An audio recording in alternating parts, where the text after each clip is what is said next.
Hi, good morning, folks. So today is sort of the beginning of object-oriented programming.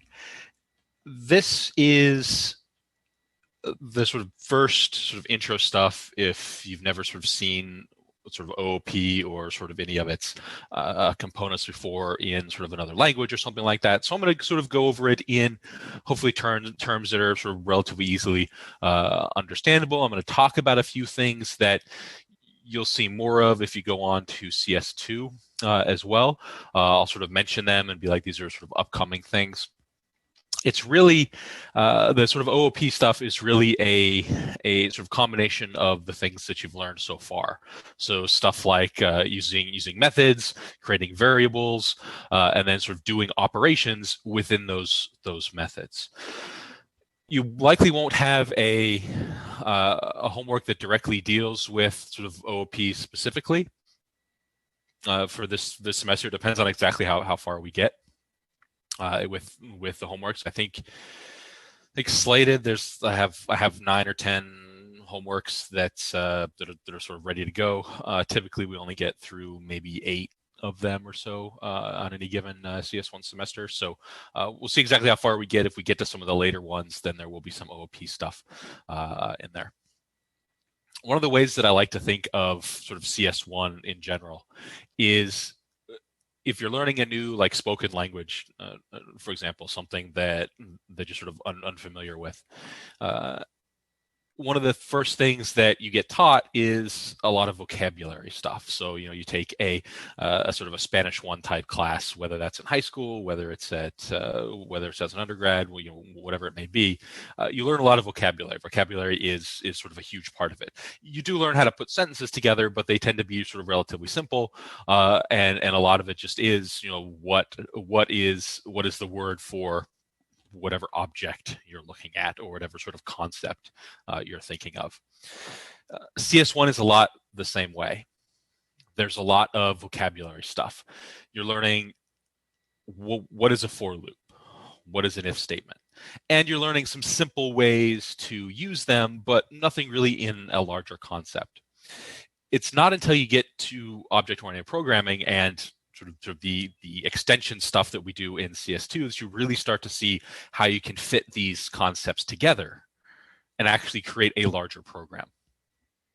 So we're still sort of in that more or less vocabulary sort of simple application phase at the moment, and it'll sort of be that way for the rest of CS1. We have a bunch of stuff still left to cover, obviously, so object-oriented programming is sort of mid-ish semester. We're going to talk about writing to files and exceptions and all kinds of other stuff. But OOP is really the core of a lot of programming today.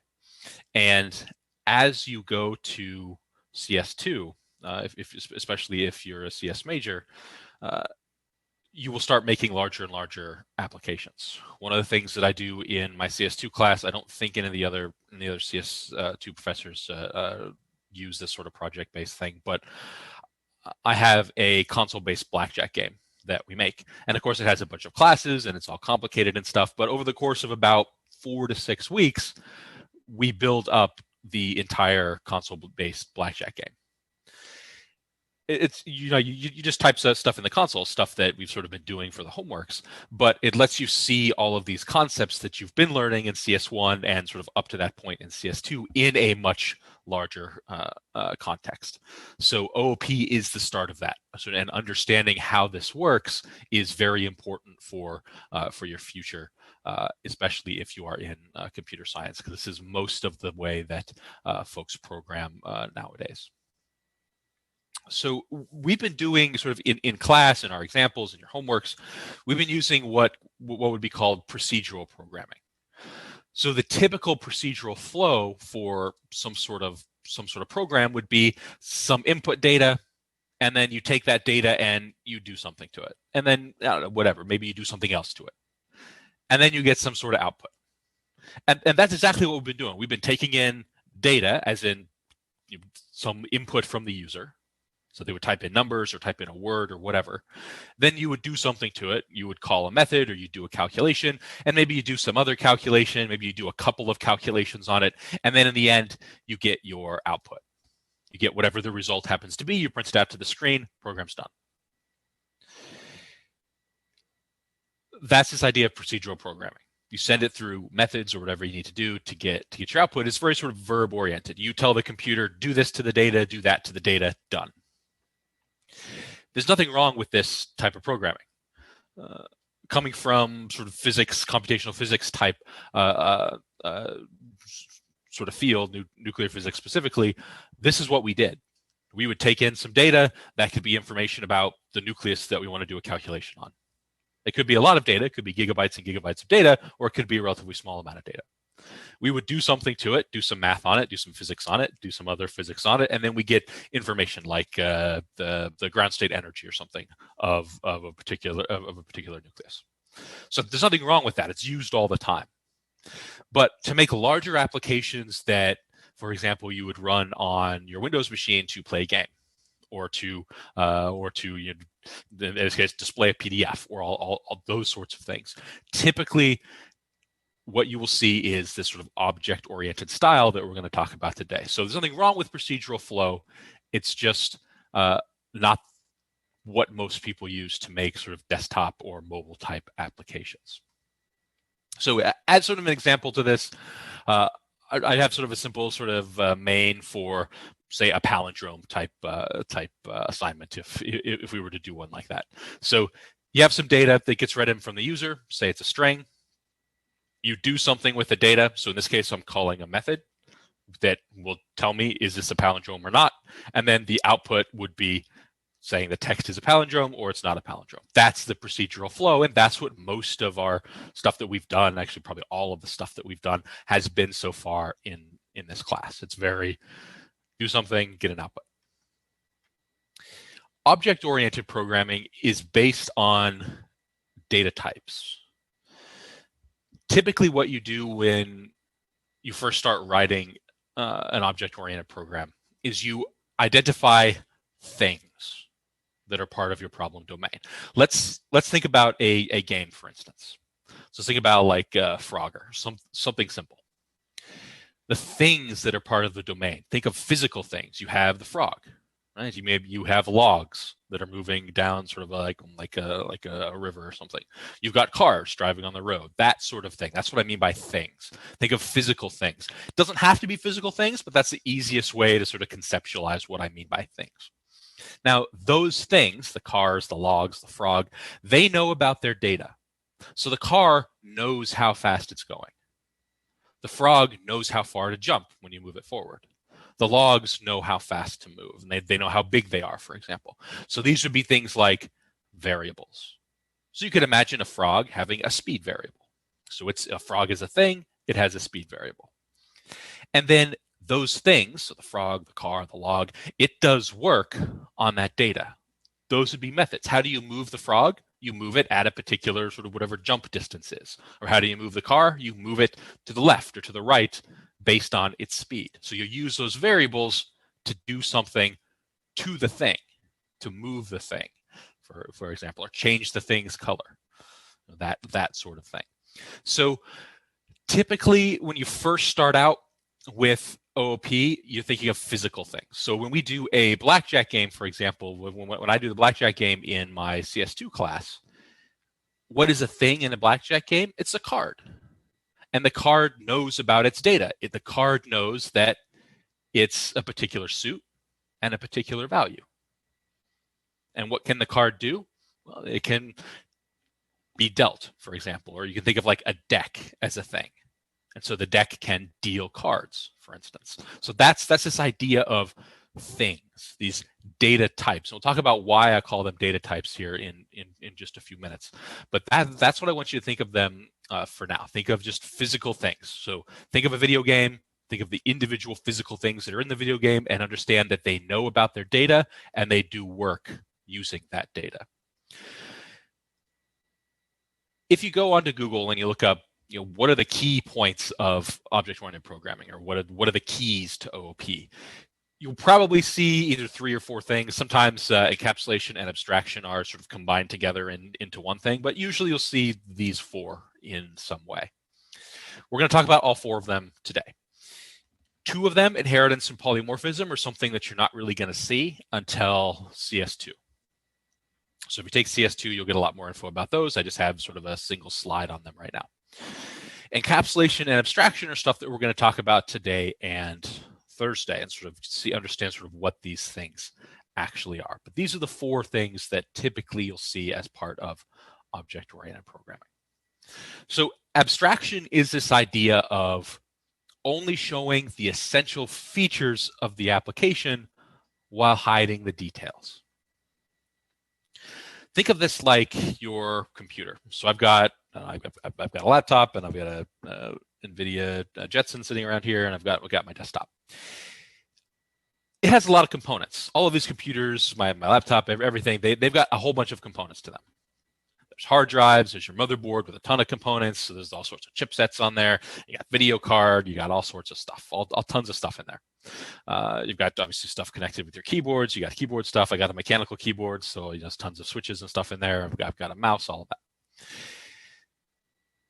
Abstraction is this idea that I only need to know the basics of how all of this works.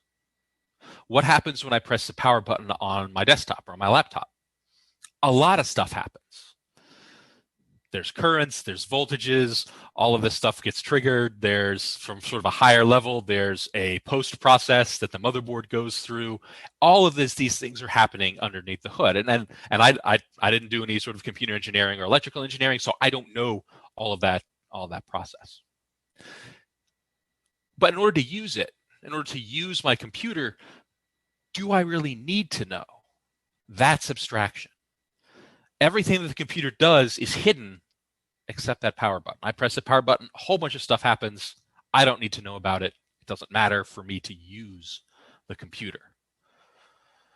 So that's an example of abstraction. And in Java, classes provide methods to the outside world that allow you to access data and variables. So if you want to think of a computer as a thing, like I mentioned in the previous slide, then the computer has all sorts of variables associated with it. You could sort of think of it as a top level, like I have an NVIDIA GPU and I have an Intel CPU. But you could go even deeper than that. You could be like, all right, the Intel CPU needs this certain voltage for its transistors to work properly.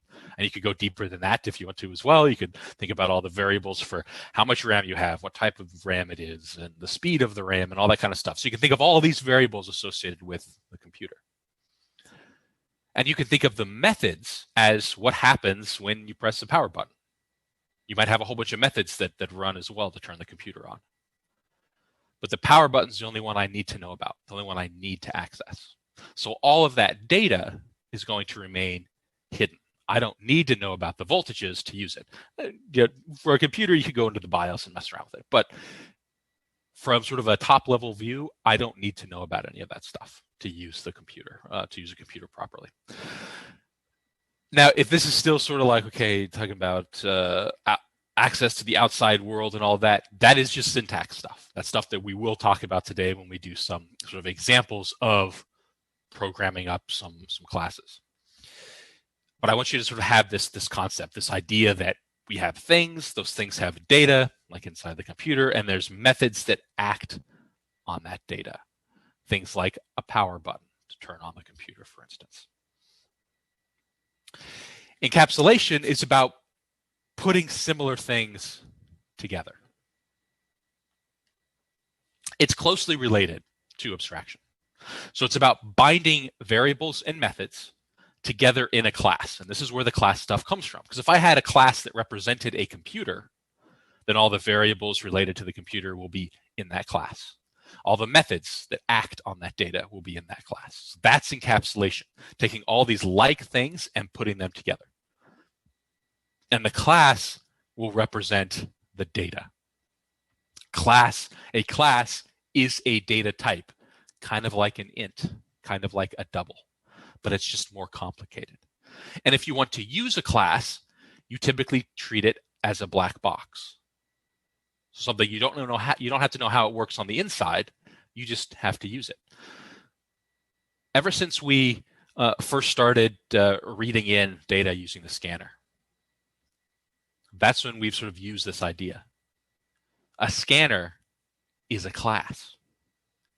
And we've just used it like a black box. We just say scanner.nextInt.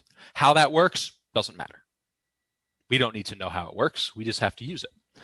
That's this idea of this sort of encapsulation. Everything with reading in variables is inside of scanner. So the API, the application programming interface or application program interface, depending on where you look, specifies the contract between the client and the class. If I use nextInt, I should be able to read in an int. This idea of a contract does end up being important for a lot of aspects in computer science. If I ask for a next double, for a next int, that's what I should get back. That's the sort of thing that I'm expecting to get back. So as an example, and on the next slide, we got the example. So bottom line here is you don't have to know how it's implemented in order to use it. That's the bottom line of this sort of encapsulation and abstraction together. You don't have to know how I did the internals in order to use it properly. And that sort of goes into this sort of contract idea. So as an example of that sort of contract, so I've got Calvin here. My PhD advisor, his name was Calvin, and he would always throw Calvin into his slides, sort of asking questions and doing stuff whenever he would give talks. So I do that now whenever I get the chance to. So say you have some client. So that would be you. That'd be you sitting on the couch, and you want to watch TV. You need a way to adjust stuff on that TV, to adjust information on the TV, the channel it's on, the volume, the variables, the things that you can adjust on the TV. So typically that's done with a remote control. Now there are universal remote controls out there, so you don't need a specific branded remote control for your TV, at least most of the time. So this is the interface. This is what you can do to the TV. Does it matter how the TV is sort of programmed internally? Not usually. As long as the remote can talk to the TV, you don't have to worry. You as the client don't have to worry about how the TV is changing the volume or how the TV changes the channel.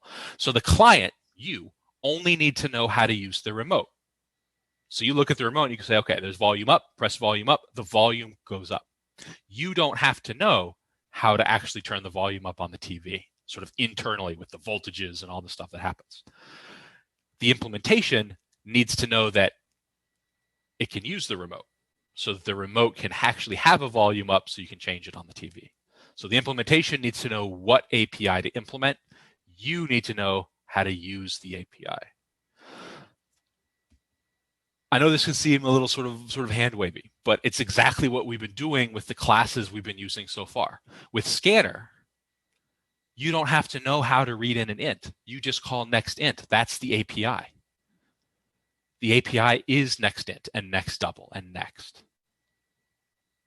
The implementation doesn't matter. You just have to know how to use the API to get what you want, to do what you want.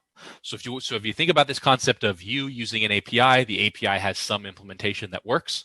Think about the scanner. Think about how you use the scanner, and if you ever have looked inside of the scanner code, because in principle you can go look in the scanner code and see how it works. It's going to be relatively complicated, but again, that's not something that you need to know. So we will see in code in today's lecture, when we get to some of the coding parts, and in Thursday's lecture, what the code for this sort of stuff actually looks like. It's not complicated. It's just I want you to get the sort of this more abstract idea first. Sort of understand that, all right, we have this sort of packaging of like variables and like methods into a class. And we only show to the outside world specific types of methods, and we hide everything else. Two of the concepts, inheritance and polymorphism, are something that is discussed a lot more, like a lot more in CS2. It can get quite complicated. That's why I have sort of larger projects for us to do during CS2 so that you can get a handle on some of this. Inheritance is a way to use code over and over again, to essentially reuse code. I've said a whole bunch in sort of the past sort of 7 weeks.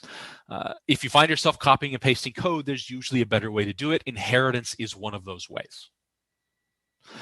So typically you start with some base class. So let's say I had a class called bicycle. Which makes sense. Bicycle has a bunch of variables.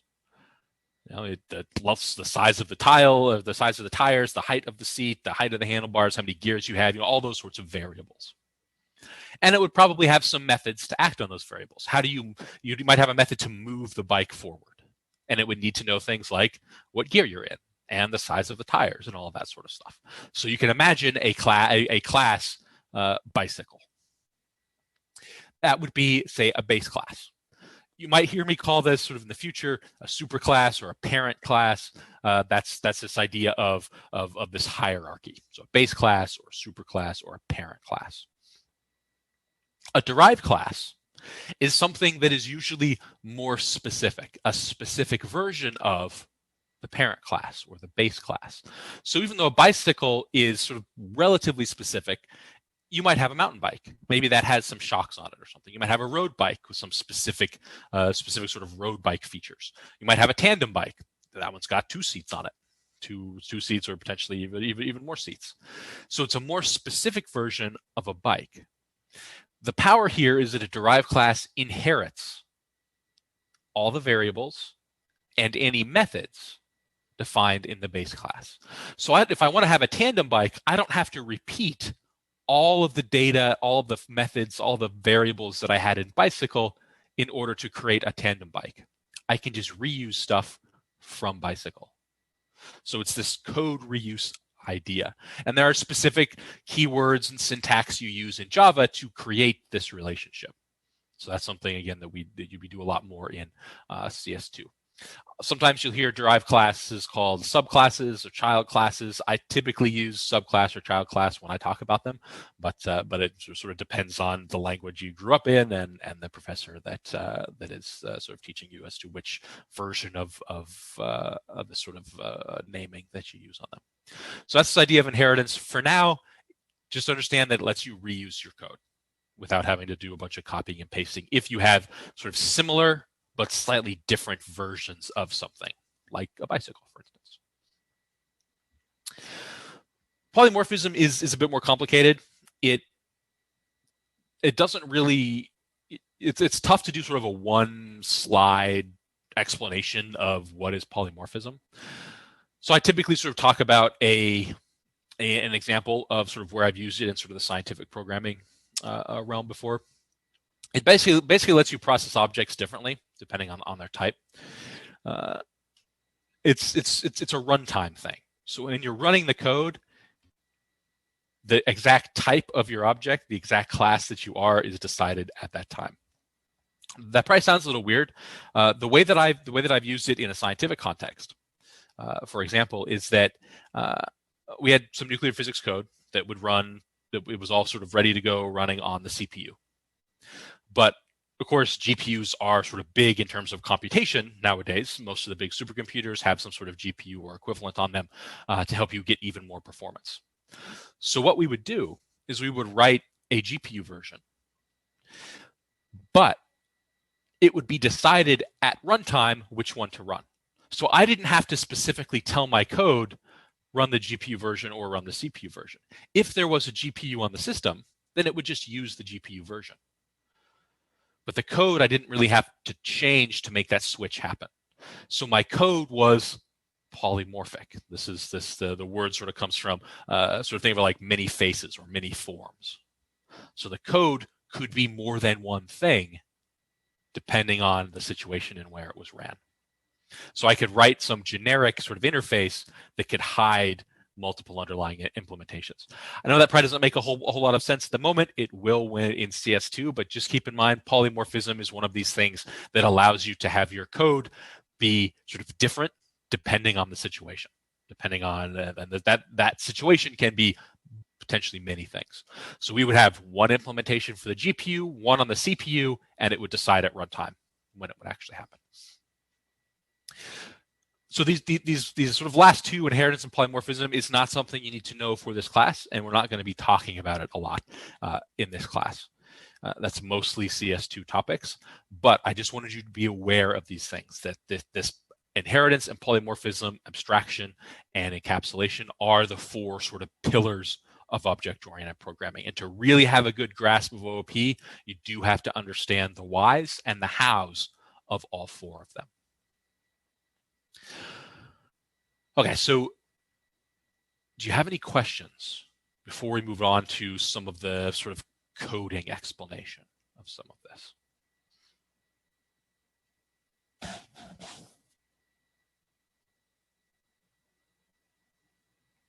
Okay. So classes are blueprints.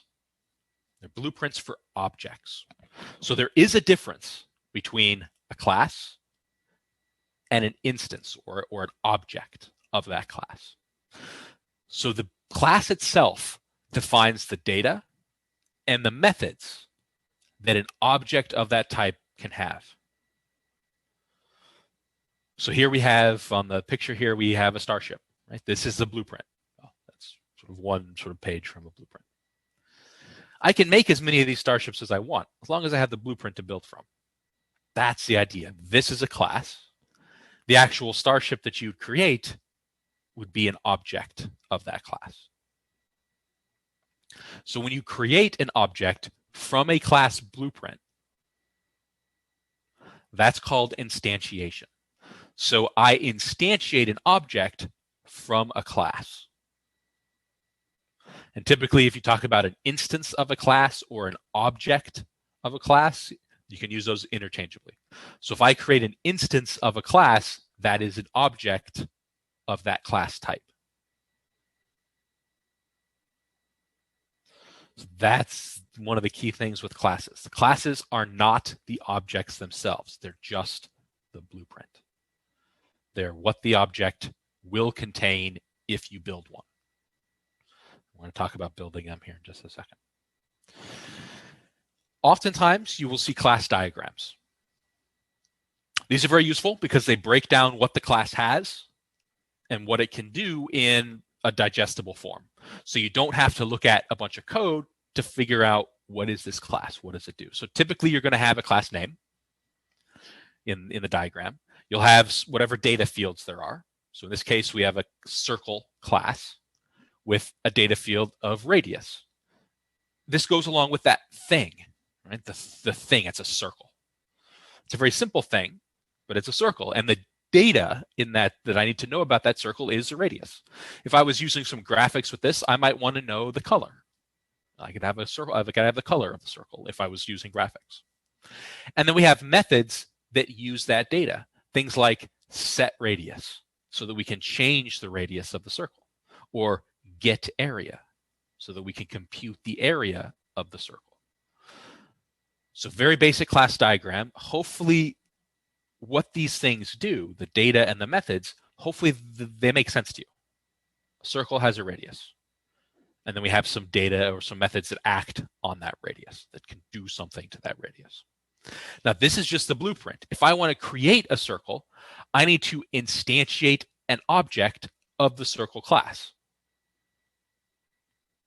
So being a blueprint, the radius doesn't have a value. It's not until I create the circle that I give an object the radius. And I can create as many of these as I want to. I have the blueprint, so I can build as many as I want. So I might make another object of my circle class with a different radius and another one. So I can create as many circles as I want to. And in principle, I can give them different radii, and I can get their area, and I'd see they all have different areas. They all represent an instance of this blueprint. Right? So in the picture from the previous slide, I could create as many starships as I want to, and they could all have a different name. It's the same sort of idea. I have a blueprint. Each one that I actually create, each one that I instantiate, can have a different name. Code-wise, it's not too much different than what we've been doing over the past sort of half semester. So here's the anatomy in code. This is typically stuff that you will sort of always have in your classes. You'll have class and then the name of the class, and then you'll have your data fields at the top. Typically, any data that you have will be the first stuff that you create right after the name of the class, in this case, circle. Notice the brackets. We've got a bracket here, and a bracket here. Those are the open close brackets. Typically, you have a constructor. We'll talk about constructors in a little bit. And then you have the methods. This is the order that you should put them in. Data fields first, constructor after the data, and then all of the methods that you want after the constructor. And notice, get area. What does get area do? It returns a double. It returns radius times pi. Or set radius. Notice that it takes in a double called new radius, and it sets my radius variable to new radius.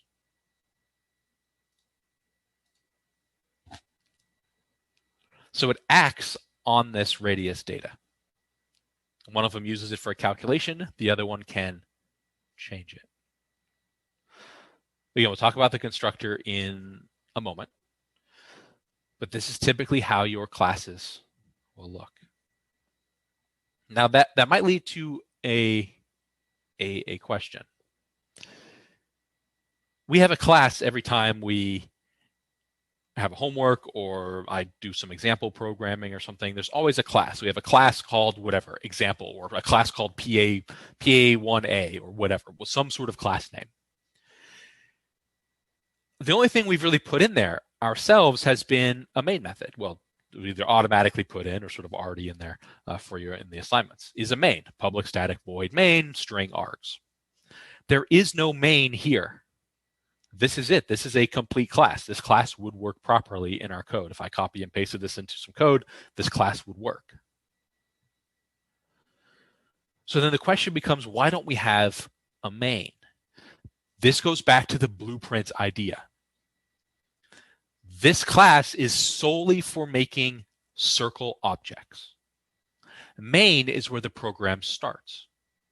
I don't want the program to start in a blueprint for creating circles. So there is no main here. I'll have to have a separate class that contains a main method. But this one doesn't have to. This one doesn't need to at all, because it's my blueprint. So when you create a blueprint, it doesn't need the main method.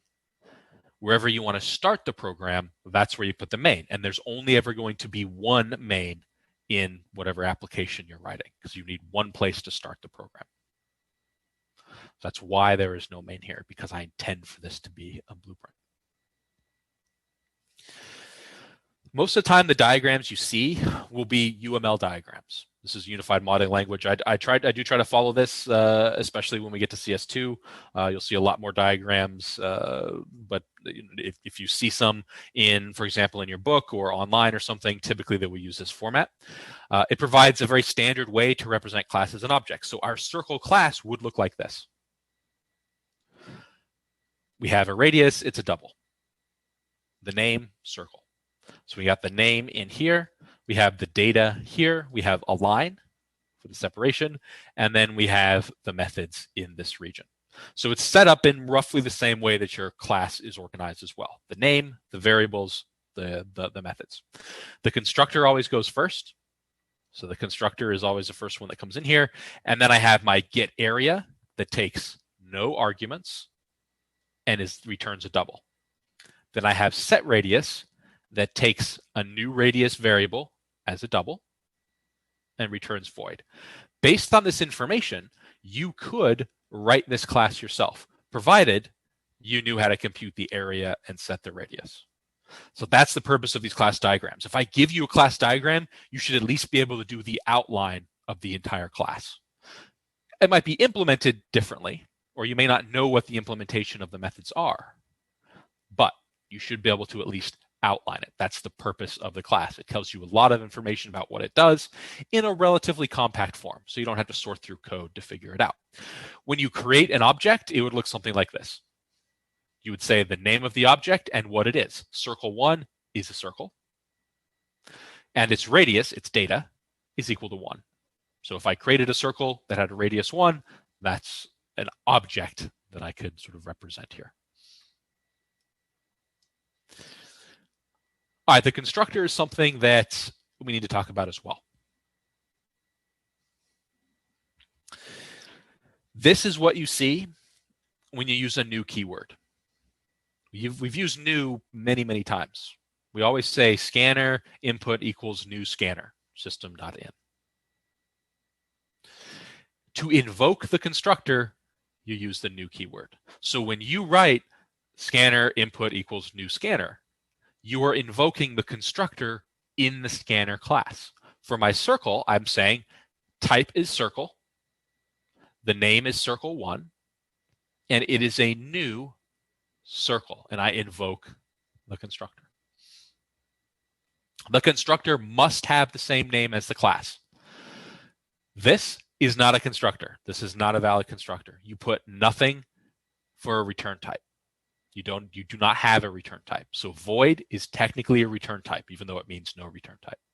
So if we look back at the code, I'm going to go back to the code here. Notice that there is nothing for a return type. This doesn't say double, doesn't say void, doesn't say anything. That signifies a constructor. So this, not a constructor. Don't use this. Doesn't have a return type. And when it invokes, when you invoke it with new, it plays the role of initializing the object. When we've initialized variables before, like a double or an int or something, we would say like int sum equals 0. The equals 0 plays the role of initialization. We give it a value. The constructor plays the role of an initialization for an object. So you can set all of your values that you need to set or do any of the important things that need to happen when you create the object in the constructor. That's what you do with the constructor. That's the point of the constructor. And we're going to look at a rectangle class here in just a second. All right, so what happens if you don't provide a constructor? So if I didn't give one, if I had my code and I just forgot to put it in, Java has a default constructor. It doesn't do anything. It's basically just empty. But it does include it for you if you sort of forget it or potentially intentionally don't put it in. So Java does take care of you a little bit, but it is important to know. And I do recommend, even if you don't have anything in your constructor, that you still put it in. Because that way you know that, oh, this constructor's empty, rather than leaving it out and potentially not sort of realizing that there might be an issue if you need the constructor to do something specific, but you forgot to put it in. So we're going to take all this stuff that we just talked about, and we're going to put this all together. So I'm going to create a rectangle class. So I'm going to write this rectangle class in a new file called rectangle.java. This is one of the key things to remember. Whatever you name your class, the file must be named the same thing. So if I want to write a rectangle class, the file needs to be rectangle.java. I'm going to put two pieces of data in that class, height and width. I'm going to add a constructor that sets the height and the width. And I'm going to add a method called getArea that computes the area of the rectangle and returns it as a double. So my diagram will look like this. So based on the code, based on all the stuff we sort of talked about, let's make this blueprint. So in Eclipse, I have an empty class or an empty project. So I don't have anything in here. There's no source files or anything. So I'm going to right click in that project, and I'm going to say new class. And I'm going to name this class rectangle. And I'm not going to put a main in this class. So it's just going to be rectangle. I'll say finish. And so now I have my public class rectangle. This is meant to be a blueprint, so I don't want a main in here. And I want to add two pieces of data.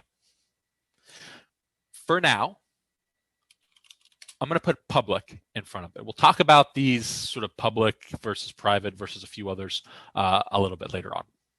So I'm going to say public double height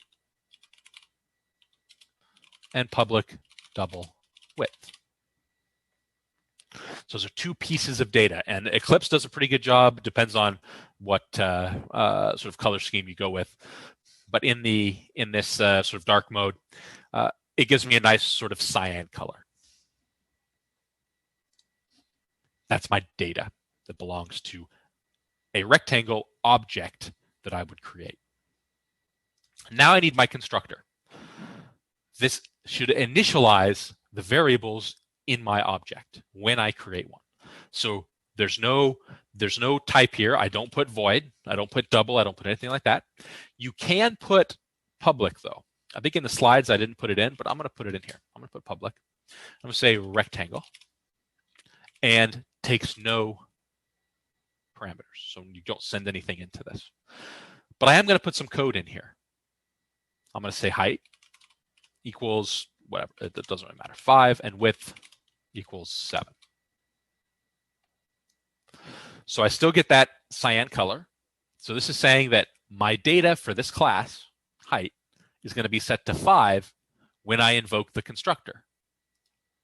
And I have to invoke the constructor to create a rectangle. So when I create a new rectangle, it will get a height and a width, in this case of 5 and 7. So that's my constructor. It's setting those variables that I created in the rectangle. And then I'm going to write get area. So I'm going to say public. This is going to return a double. This is going to give me back a number. And I'll call it get area.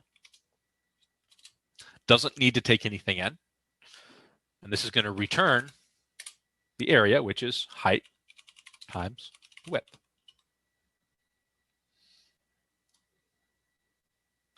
That's my blueprint. So if I create a new rectangle, it'll have two variables, height and width, associated with it. There'll be 5 and 7. And I can call the getArea method to give me the area of this rectangle. We're going to see how this is used in just a little bit. I think I have another one that we'll make as well, which we'll reproduce that circle class as well. So we'll have a couple of classes in here that we can play around with, a couple of blueprints. Remember, this is the blueprint. It's not until we create a new rectangle in code that we actually have a rectangle object. All right, questions about this class?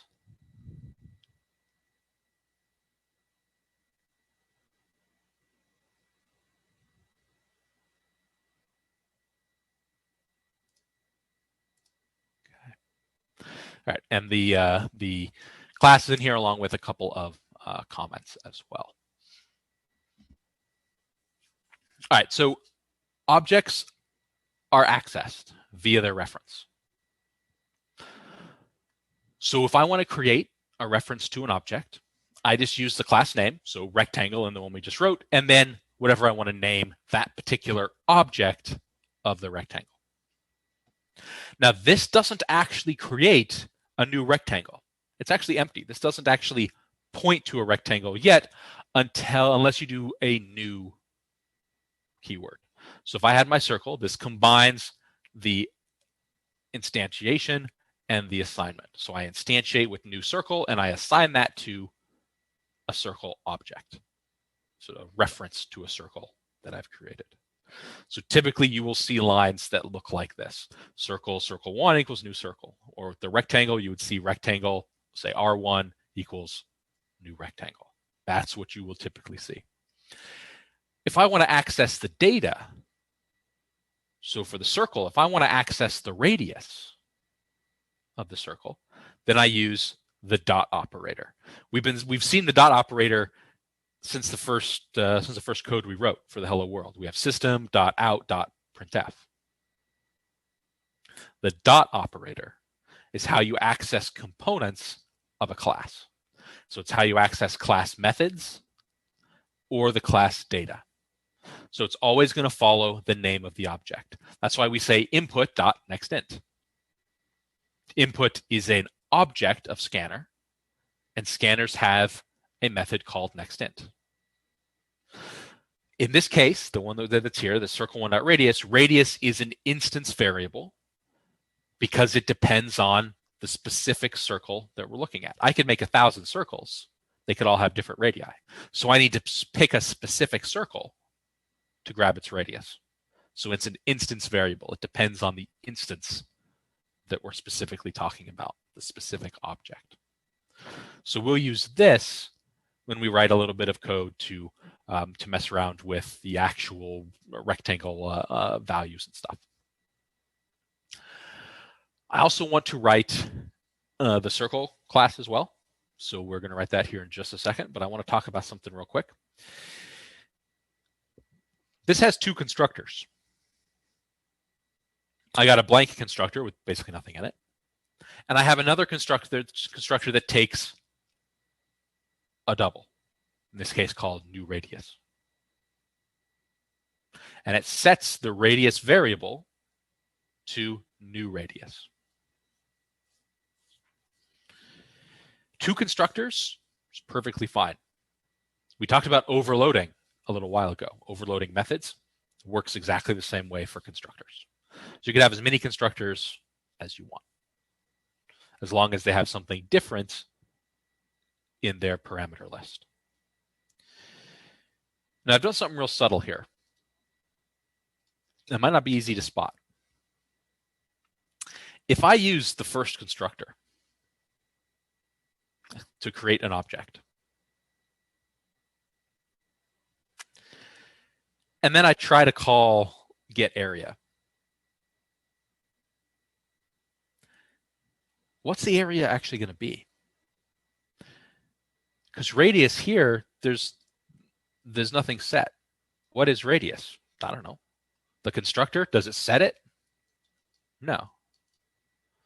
It doesn't. The circle constructor with the blank one doesn't set the radius to any value. So if I create a circle with this top constructor, what's this value?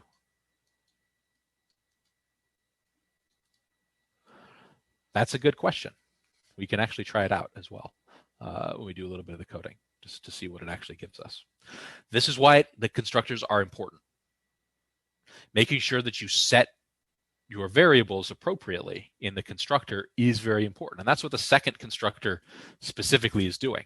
It allows you to give the constructor a value, and the radius gets set to that value. Whereas the first one doesn't allow you to do that. In principle, what you would do is something like this. I would just type, if you use this constructor, it just gives the radius a default value, in this case of 1. So we're going to code this one up. So we have a circle and a rectangle. And then we'll look at how to create some of these objects.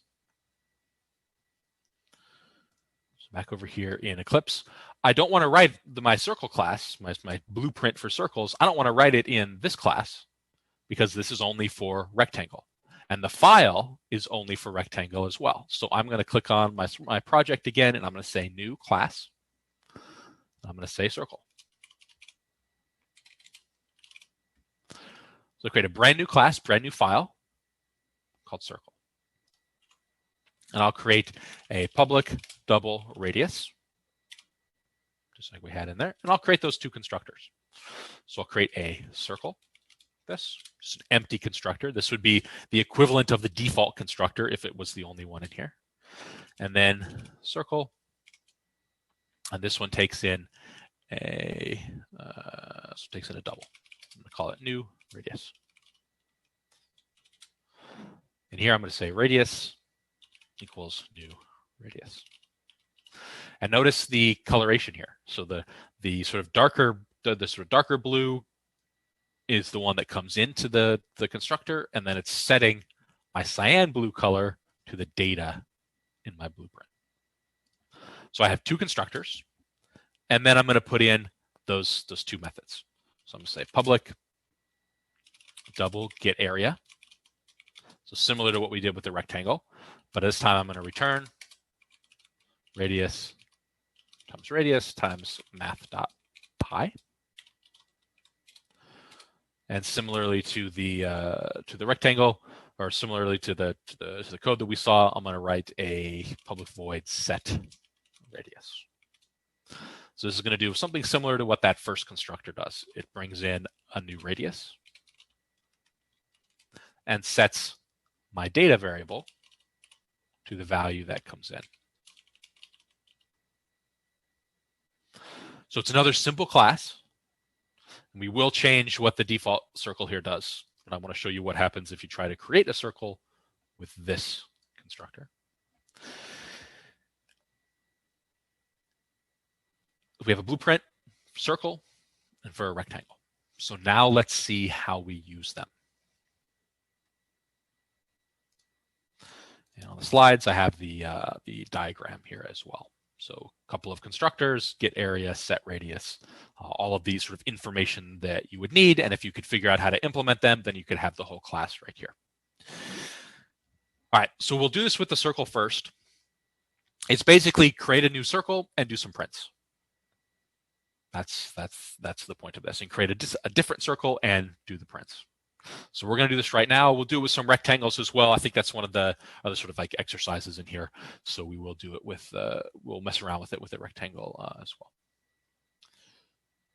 So back in our code, I need to make another new class because I need a class that contains main. So in my project, I'll create a new class, and I'm just going to call this one, I don't know, example. But I'm going to make sure that I click on the public static void main string args. So now I've got my main. This is the entry point to my program.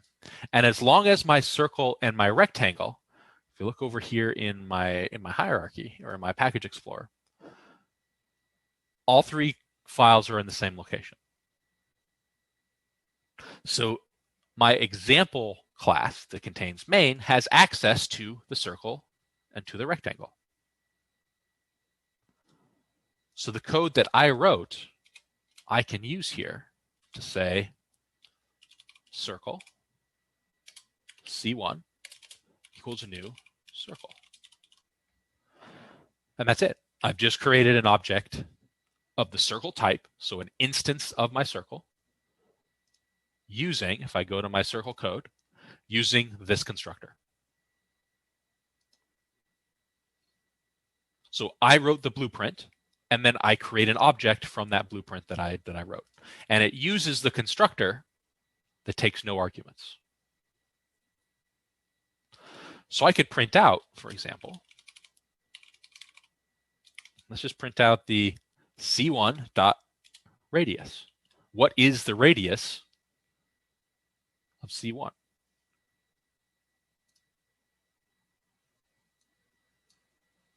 0. So when I didn't set the radius to any particular value in my constructor, it got a default value of 0. So if I were to print get area, or if I were to call get area, it would just print out 0 for me. So let's change the class, this constructor, real quick to say radius equals 1. If I come back here and I run it again, I get a value of 1 because I called that constructor. And if I send in here, let's say I put in 10 and I run this, now the radius is 10. Why? Because I called this the constructor that takes a number. So it did this one, which the radius was set to 10. So I could change my print here, use a printf. I could change my print to say circle, quotes in here, a circle of radius %.2f has an area of %.2f and a new line. So what can I do in the end here? In my list afterwards, I could say C1 dot radius, C1 dot get area. So I'm going to compute the area here and give that number back to this %.2f. And here I grab my radius variable and I give that to this first one. So if I run this, there we go. Circle of radius 10 has an area of 314.16. And of course, if I had more decimal places, it would go out because this is just 100 times pi. And I can do the same thing for rectangle. Right? So I could say rectangle R1 equals new rectangle.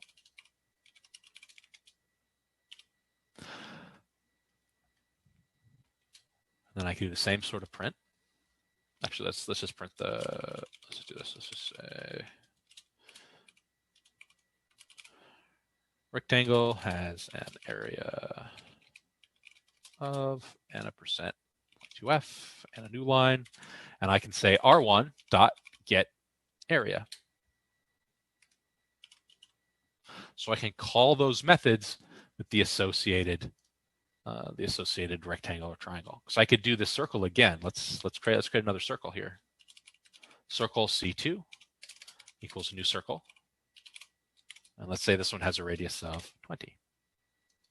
So it's a completely different circle.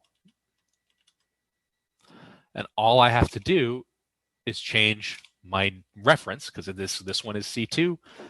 Now it will print out that a circle of radius 20 has an area of, in this case, 1256. So C1 and C2, even though they are both circles, they contain different values for their data. Same thing with a rectangle. I could mess around with a rectangle, have multiple rectangles as well. So those are objects. Those are my instantiated versions of the blueprint that I wrote.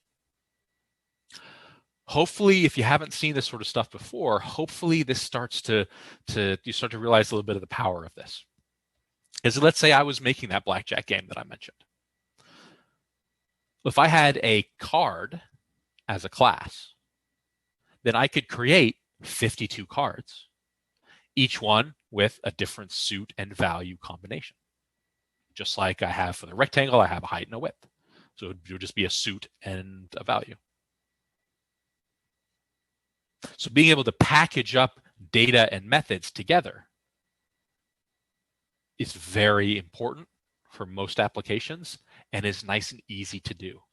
All I have to do is create a quick class, and then I can create an object of that class. So this is why the sort of previous parts of the semester, this is why we talked about, all right, how do methods work? How do the variables work? Because they're all over classes. Classes are full of methods. Okay, so questions about some of this usage. Does anyone have any questions?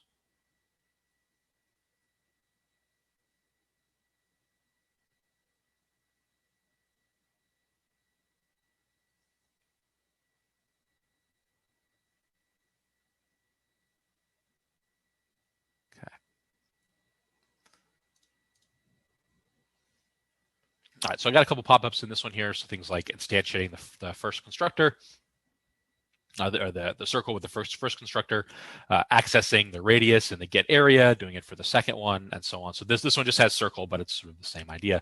Two separate circles, two separate circle objects, all based on the same blueprint. And then it gives you an associated print. All right, so we are going to update that rectangle class. We're going to change it slightly. We're going to change or add a constructor. So I might just do add the constructor so that we have a constructor that takes 2 arguments. So we can actually do something similar to what we do with the circle. For the circle, I can give the constructor a value, and that's what it uses for the radius. So I probably want something similar for the rectangle, where I can give the rectangle a height and a width in the constructor. So something that diagram-wise sort of looks like this. So we got the rectangle, height, and width coming in. So if we go back to our rectangle code, let's create a second constructor here. And this one will have a rectangle apparently. Yep. This one will take a double for the height and a double for the width. So it takes 2 parameters. And then I can say, actually, this needs to be, we'll talk about another keyword a little bit later on. This will be new height and new width. So we have a different name. So then we'll have height equals new height and width equals new width.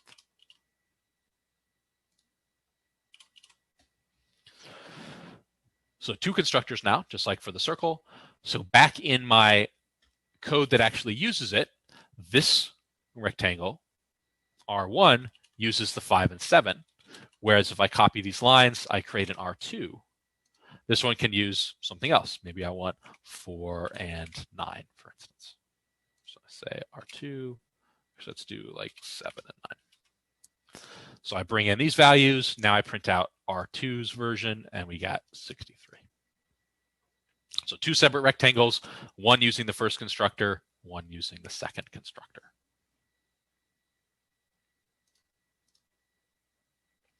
And here's sort of a version of that. This one I didn't keep both constructors in here. I just created the one here. Okay, so basically this one I sort of added this in to sort of what we were working on. Basically just creating a rectangle and printing stuff out with it. So we basically have already sort of done that piece because I did it all together. So this is the basic idea of creating your own classes and then actually using them to create objects and then accessing variables and methods from those objects. We have more to talk about. Part of it is this public keyword. We've seen public sort of all over the place ever since we first started. So we will talk about some of the keywords associated with classes that are sort of important to know about. And we'll talk about a few other keywords as well that you sort of can use, but you don't necessarily have to, that sort of stuff. So some convenience things as well. And we'll do some of that next time and get a little bit more practice with some classes. So for today, that is all I have for now. Remember that your homework is due on Thursday, so that would be homework 5. We do have a lab this week. I'm planning on skipping a week for homework since we've sort of had test and homework and homework, test, homework, that sort of thing. So I give you guys a week break on homeworks, but we do have a lab on Friday, so I'll remind you of that on Thursday again as well. Otherwise, that is all that I have for you. So I will see you guys on Thursday. Thank you, Professor. Yeah. Thank you, Professor.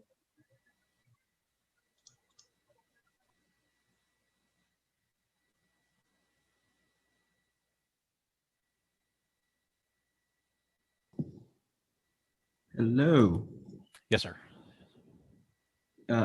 Someone raised their hand if they want. Never mind, they left. So I have technically 2 questions on PA5, PA5B and PA5A. Sure. So for currently for what's it?